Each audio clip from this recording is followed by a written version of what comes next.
بسم اللہ الرحمن الرحیم۔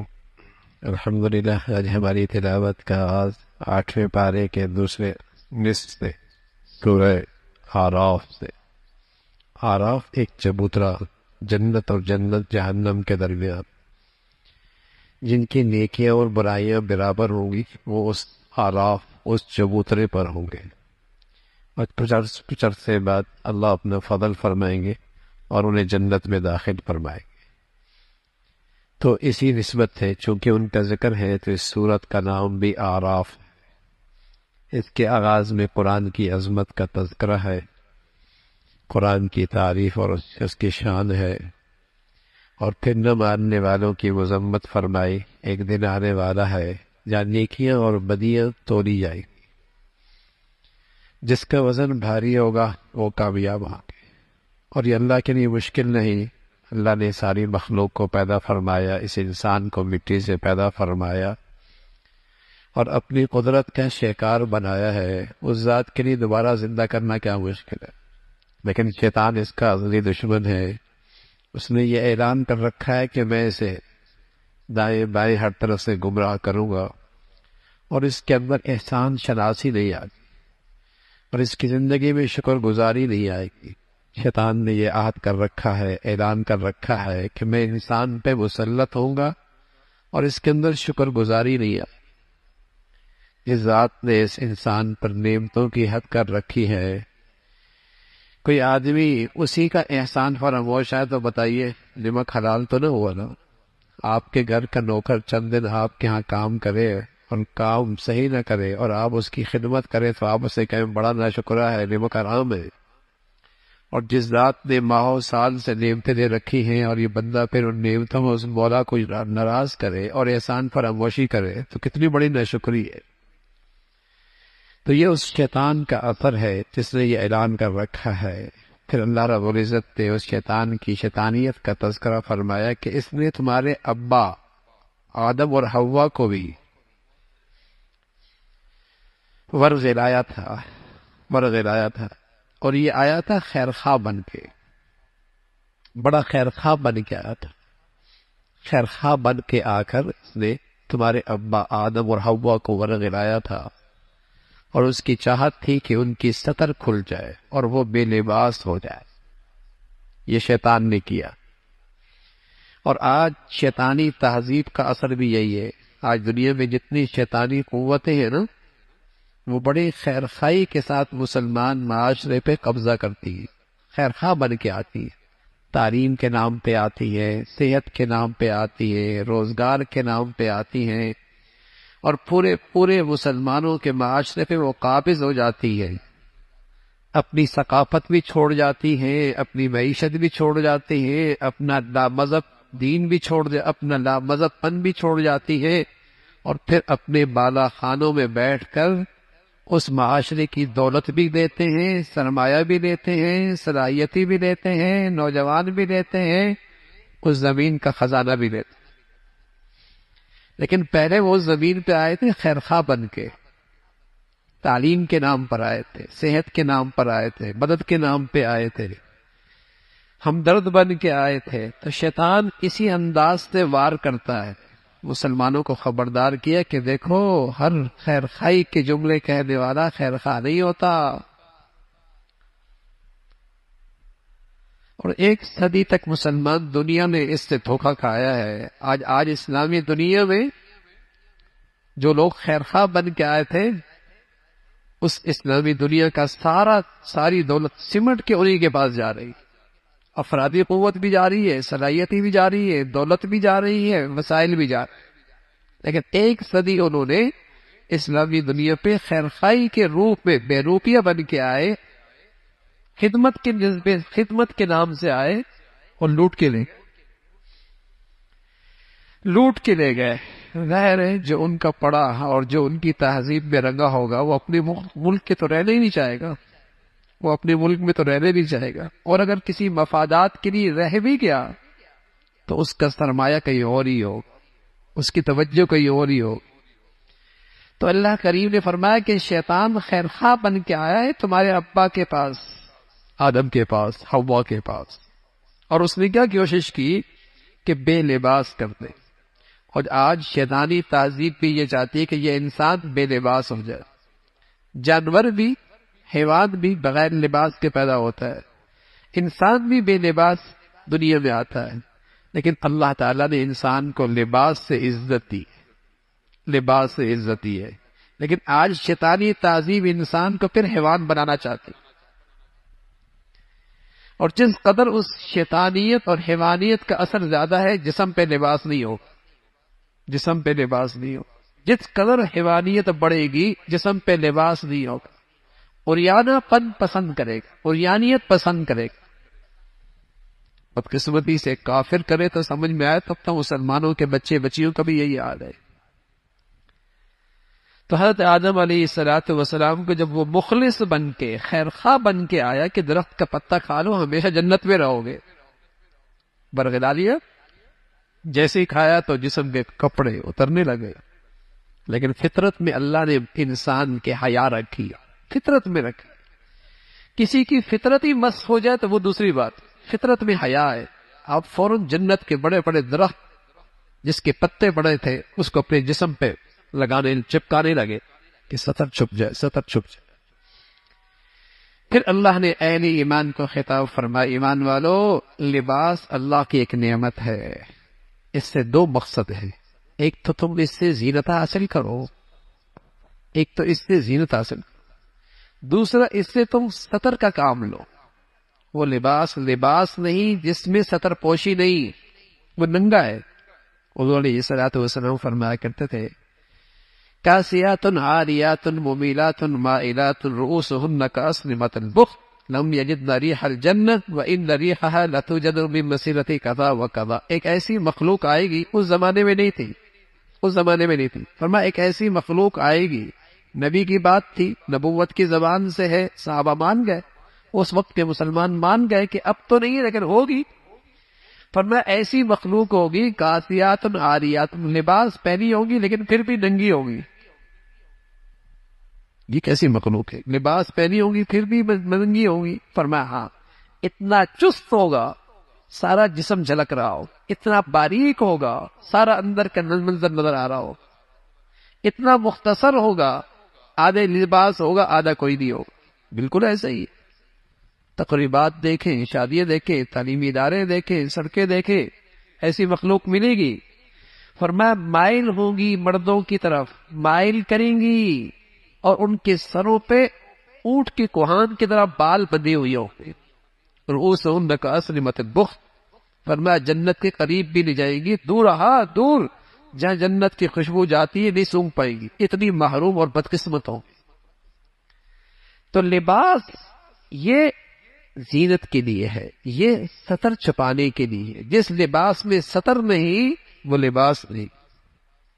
جو فیشن مغرب سے آ جائے، نادان مسلمان سمجھتا ہے اس میں عزت ہے۔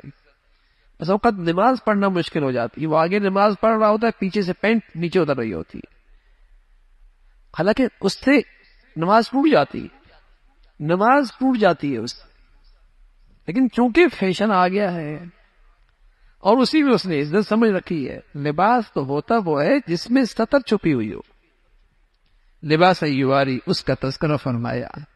اس زمانے جاہلیت میں مشرک بیت اللہ کا طواف ننگا کرتے تھے اور کہتے تھے اللہ کا حکم ہے، اللہ کا حکم۔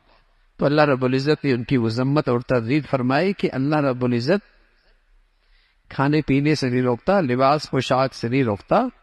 اسلام وہ دین ہے جس میں انسان کی تمام جائز ضروریات کا خیال رکھا گیا ہے، کھاؤ پیو پہنو، بس اسراف نہ کرو، حدود سے تجاوز نہ کرو، حدود سے تجاوز نہ کرو، اس کا تذکرہ فرمایا۔ پھر اللہ رب العزت نے نہ ماننے والوں کی اور اللہ کے نافرمان لوگوں کے لیے جہنم، فرمایا ایسی سزا ہے، ان کے لیے جنت میں جانا ایسا مشکل ہے جیسے سوئی کے ناکے میں اونٹ کا گزرنا ناممکن ہے۔ ایسی جہنم میں جنت میں کافر ایسا نہیں جائے گا، جہنم جائے گا۔ ہاں اللہ کا فرم بردار نیک آدمی جنت میں جائیں گے، اور اللہ رب العزت انہیں صاف ستھرا کر کے جنت بھیجیں گے، وہاں دلوں میں قدورت نہیں ہو، کینہ اور بغض نہیں ہوگا، صاف ستھرا کر کے جنت میں بھیجیں گے. وہاں محبت ہی محبت ہوگی، وہاں الفت ہی الفت ہوگی. جنت کی ایک خاص خوبی ہے جو ہر جنتی کو ملے گی، دو، ایک سکون ملے گا، دوسری الفت اور محبت بہت ملے گی. بتائیے جن زندگیوں میں اللہ یہ دونوں نعمت دے دے، گویا کہ جنت کی نعمتیں مل گئی ان کو. نہیں یہ دونوں، نہ سکون ہے نہ محبتیں. گناہوں کی آگ میں نہ سکون رہنے دیا ہے نہ محبتیں رہنے دی ہے. جنت میں ہر شخص کے لیے سکون بھی ہوگا، محبت اور الفت بھی ہوگی. قدرتی نہیں ہوگی، کھوٹ نہیں ہوگا، کینہ نہیں ہوگا، صاف دل، محبت بھرا. اور رسول اللہ صلی اللہ علیہ وسلم فرمایا کرتے تھے المؤمن مألف ولا خیر فی من لا یعرف ولا. مومن تو الفت اور محبت کا سر چشمہ ہے، اس سے تو الفت اور محبت پھوٹتی ہے. اس آدمی میں کوئی خیر نہیں جو الفت اور محبت نہ کرے اور لوگ اس سے الفت اور محبت نہ رکھے، اس میں کوئی خیر نہیں. تو جنت میں اہل جنت اس خوبیوں کے ساتھ، اس حسن کے ساتھ تشریف لے کے جائیں گے. اور پھر جنتی جہنمیوں سے کہہ گئے ہم نے تو اللہ کا وعدہ پورا دیکھا ہے، تم نے بھی کچھ دیکھا ہے؟ کہیں گے ہاں. اور دونوں کے درمیان آڑ آ جائے گی. پھر وہ جو آراف میں چبوترے پہ بیٹھے ہوں گے، جنت بھی دیکھ رہے ہوں گے، جہنم بھی دیکھ رہے ہوں گے، جنتیوں کو دیکھ کر خوش ہوں گے اور کہیں گے ہم بھی امید رکھتے اللہ ہم پہ بھی فضل فرما دے. جہنمیوں کو دیکھ کر، ہاں جہنمیوں کو دیکھ کر اللہ سے کہیں گے اللہ پناہ ان سے محفوظ رکھنا. پھر جہنمیوں کا تذکرہ ہے، جنتیوں سے کہیں گے کچھ ٹھنڈک، کچھ پانی، کچھ زندگی کی ضرورت. فرمانا نہ، یہ یہاں نہیں ملتی. تم دنیا میں اللہ کے دین کا مذاق اڑایا کر، تم نے زندگی کو بس کھیل کود کا مقصد، زندگی میں کھیل کود کو زندگی کا مقصد بنا رکھا تھا. تمہاری زندگی کا مقصد لاہو لعب تھا. اب یہاں کچھ نہیں ملے گا. اس کا تذکرہ فرمایا. اللہ کی عظمت اور بڑائی کا تذکرہ ہے، اور میں اللہ کو یاد کیا کرو، اس سے دعائیں کیا کرو، چپ کے اللہ کو پکارا کرو اور پورے یقین کے ساتھ پکارا کرو. وہ ذات تمہاری پکار سنتی ہے. پھر حضرات نوح علیہ الصلوۃ والسلام کا تذکرہ، حضرت ہود کا تذکرہ، حضرت صالح کا تذکرہ، حضرت شعیب کا تذکرہ، مختلف انبیاء علیہ الصلوۃ والسلام کا تذکرہ فرمایا. سبھی نے اپنی قوم کو اللہ کا راستہ بتایا، اللہ کی توحید کا سبق دیا، ادائے حق اور صراط مستقیم کی رہنمائی کی. لیکن قوم نے جب انکار کیا اور قوم اپنے نبی کی زندگی لینے کے لیے تیار نہ ہوئی، پھر ان قوموں پر اللہ کا عذاب آیا اور اللہ کی پکڑ آئی. فرما بردار لوگوں کو اللہ رب العزت نے نجات دی. کوئی زلزلے سے ہلاک ہوا، کسی کی چیخ پڑی، کلیجے پھٹ گئے، کسی پر زمین آسمان سے پتھر آئے اور آگ پتھر برسے، اس سے ان کو اللہ رب العزت نے ملیا میٹ کر دیا. اور قوم شعیب پر اللہ کی طرف سے ایسا سخت قسم کی آفت آئی، اللہ رب العزت نے پوری کی پوری بستیاں ختم کر دی. ان قوموں کا تذکرہ فرمایا. پھر اللہ رب العزت نے فرمایا اگر اہل زمین والے اللہ سے ڈرنے لگ جائیں اور اس کے فرما بردار بن جائیں، اللہ آسمان سے اپنی برکتیں بھیجے گا، زمین سے بھی برکتیں نکلیں گی، زمین و آسمان برکتوں سے بھر جائے گا، برکتوں سے بھر جائے گا. گناہوں سے رزق ختم ہو جاتا، گناہوں سے رزق میں برکت نہیں رہتی، زمین میں برکتیں نہیں رہتی، فضاؤں میں برکتیں نہیں رہتی. اور نیکی اور تقوی سے اللہ رب العزت برکتیں عطا فرماتا. 50 سال پیچھے جائیے نا، کتنی برکتیں تھیں. ایک کماتا تھا، پورا خاندان کھایا کرتا تھا. اب سب کماتے تب بھی پورا نہیں ہوتا. برکتیں ختم ہو گئی، نہ وقت میں برکت، نہ صحت میں برکت، نہ رزق میں برکت. برکتیں آتی ہیں نیکی سے، تقوی سے، فرما برداری سے. اللہ ہمیں نصیب فرما دے. پھر حضرت موسیٰ علیہ الصلوۃ والسلام کا تفصیلی واقعہ ذکر فرمایا. اس کے مقابلے میں وقت کا بڑا فرعون مقابلے پہ آیا. حضرت موسیٰ علیہ الصلوۃ والسلام نے اسے سمجھایا کہ میں اللہ کا رسول ہوں، اللہ نے مجھے معجزے دی ہے. ایک تو لاٹھی پھینکی تو سانپ بن گیا، دوسرا بغل سے ہاتھ نکالا تو چمکنے لگا. غیر معمولی معجزے تھے حضرت موسیٰ علیہ الصلوۃ والسلام کے. جب فرعون نے دیکھا کہ کہیں ایسا ہو کہ قوم اس سے مانوس ہو جائے اور اس کا اثر لینے لگ جائے، تو کہنے لگا یہ تو جادوگر ہے. اپنے مشیروں اور کرندوں کو اکٹھا کیا، شخص کا مقابلہ کیسے کیا جائے؟ کہا جادوگر تو آپ کے پاس بھی ہے، مقابلہ کیا جائے، جب ہمارے جادوگر جیت جائیں گے تو دنیا کو پتہ چل جائے گا یہ تو جادوگر ہے، ہار گیا۔ اس نے ایسے ہی ایک میدان کے اندر اس کا انتظام کیا، پوری قوم اکٹھی ہو گئی، جادوگر بھی آ گئے۔ جادوگروں نے یہ بھی کہا کہ اگر ہم جیت گئے تو ہمیں ملے گا کیا؟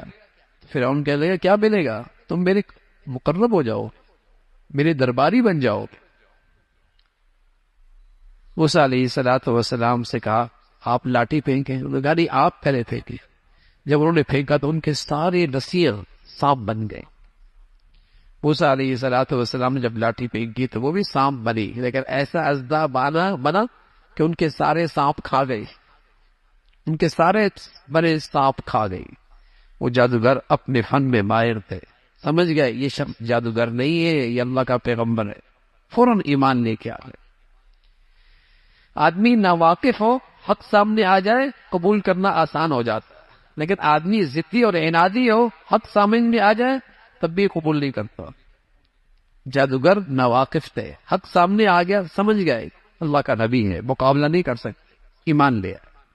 اور جب ایمان لے کے آ گئے تو فرعون نے کہا تم سب کی آپس میں طے شدہ یہ سارا پلان ہے، تم چاہتے ہو کہ اس زمین کے حکمران بن جاؤ، اس زمین کے حکمران بن جاؤ، تم دونوں کا یہ طے شدہ پروگرام ہے، تم چاہتے ہو کہ اس ملک کے حکمران بن جاؤ، اور تمہیں جانتے ہو تمہیں اس کی سزا کیا ملے گی، تمہیں سولی پہ لٹکا دوں گا اور عبرتناک سزا دوں گا۔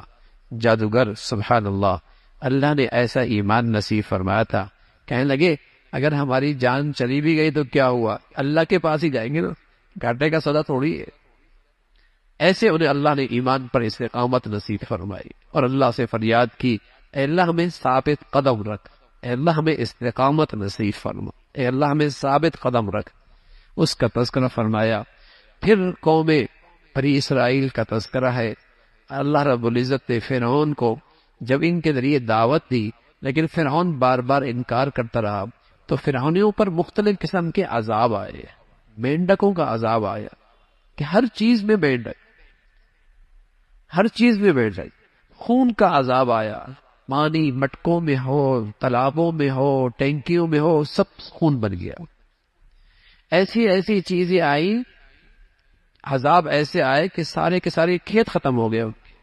موسیٰ علیہ السلام سے انہوں نے عرض کیا اللہ اے موسیٰ دعا کر اپنے رب سے، اگر اس مصیبت سے ہمیں نجات مل جائے تو ہم آپ کو پر ایمان لے آئیں گے، اور بنی اسرائیل کو جہاں آپ چاہیں گے لے کے جانا ہم روانہ کر دیں گے۔ موسیٰ علیہ السلام نے دعا کی، لیکن پھر انہوں نے انکار کیا، پھر ایمان نہ لائے۔ اس کا تذکرہ فرمایا۔ موسیٰ علیہ السلام اپنی قوم کو لے کر وہاں سے نکلے، مصر سے نکلے، اور ایک جگہ پہنچے تو اللہ رب العزت سے عرض کیا اللہ اب یہ قوم آزاد ہو چکی ہے اور ان کو زندگی گزارنے کے لیے دستور چاہیے۔ تو موسیٰ علیہ السلام کو اللہ نے کوئی طور پہ بلایا، وہاں 40 دن تک رکھا اور پھر تورات دی۔ لیکن جب تورات واپس لے کر آئے تو قوم کا حال دیکھا، قوم ایک بچھڑے کی عبادت میں لگ گئی، ایک بچھڑے کو اپنا معبود بنا لیا۔ موسیٰ علیہ السلام کو سخت تکلیف ہوئی، ناراضگی کا اظہار کیا، اور اس قوم کی مذمت فرمائی کہ بہت جلدی پھسل جایا کرتے، بہت بڑی ناشکری کرنے والے تھے، بہت جلدی اللہ کے دین کا مذاق اڑانے والے تھے بنی اسرائیل۔ اس کی مذمت فرمائی۔ پھر اللہ رب العزت نے فرمایا کہ دیکھو اگر رسول کی اطاعت کرو گے، اس لیے کہ رسول کی اطاعت میں پھر اچھائی کی طرف بلانا ہے اور برائی سے روکنا ہے، اس کا تذکرہ فرمایا۔ پھر اس قوم پر جو اللہ کے احسانات ہوئی ہے کہ اللہ رب العزت نے پتھر کے اندر سے چشمے جاری کر دیے اور ایک صاحبان بادل کی شکل میں کر دیا جس سے ان کو سایہ ملا، لیکن یہ قوم بار بار ناشکری کرتی رہی۔ پھر اللہ رب العزت نے سزا دی، ان کو بندر اور خنزیر بنا دی، چند دن تک زندہ رہے، پھر یہ سارے کے سارے مر گئے، اس کا تذکرہ فرمایا۔ پھر ایک شخص تھا بلم بن بعورہ، یہ ایک منافق قسم کا آدمی تھا، پہلے اس کے پاس علم بہت تھا، لیکن اس نے علم کو اپنی دنیا کی خاطر بیچ ڈالا، تو اللہ رب العزت نے اس کی مذمت فرمائی۔ وہ علم کسی کام کا نہیں جس علم میں عمل نہ ہو اور جس علم میں تقوی نہ ہو، اس کا تذکرہ فرمایا۔ یہ کافر جان حیوانوں کی طرح ہے، چوپایوں کی طرح ہے، سمجھتے بوجھتے نہیں ہے، اللہ اور اللہ کے رسول کی بات نہیں سمجھتے۔ پھر آپ علیہ الصلوۃ والسلام سے سوال کیا جاتا تھا کہ قیامت کب آئے گی؟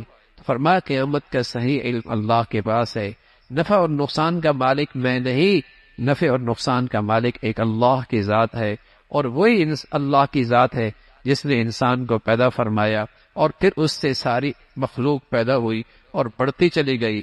اللہ کے سوا کوئی حاجت روا اور مشکل کشا نہیں۔ جن کو تم پوجا کرتے ہو اور جس کی تم پرستش کرتے ہو، نہ تو وہ تمہاری فریاد سن سکتے ہیں اور نہ ہی تمہارے حاجت روا ہیں اور نہ ہی وہ تمہارے مشکل کشا ہیں۔ اس کا تذکرہ فرمایا جو لوگ اللہ سے ڈرتے ہیں، اگر ان کو شیطان اثر انداز بھی ہو جائے، فوراً اللہ کی طرف رجوع کرتے ہیں اور اللہ سے معافی مانگ لیتے ہیں۔ پھر قرآن کی عظمت کا تذکرہ فرمایا، قرآن جب بھی سنو ادب کے ساتھ سنو، احترام کے ساتھ سنو۔ اگر قرآن ادب اور احترام کے ساتھ سنو گے تو اس کا اثر تمہارے دلوں پہ پڑے گا۔ پھر اللہ کے جو قریب لوگ ہوتے ہیں وہ ہمیشہ اللہ کے فرما بردار ہوتے ہیں، اور اللہ کی فرما برداری ہی اللہ کے ہاں جسے کہیں کہ بڑا انعام، اور اللہ کے ہاں اللہ کی رضا کا وہ شخص مستحق ہوتا ہے۔ اللہ رب العزت زندگی اپنی فرما برداری اور اپنی اطاعت والی نصیب فرمائے۔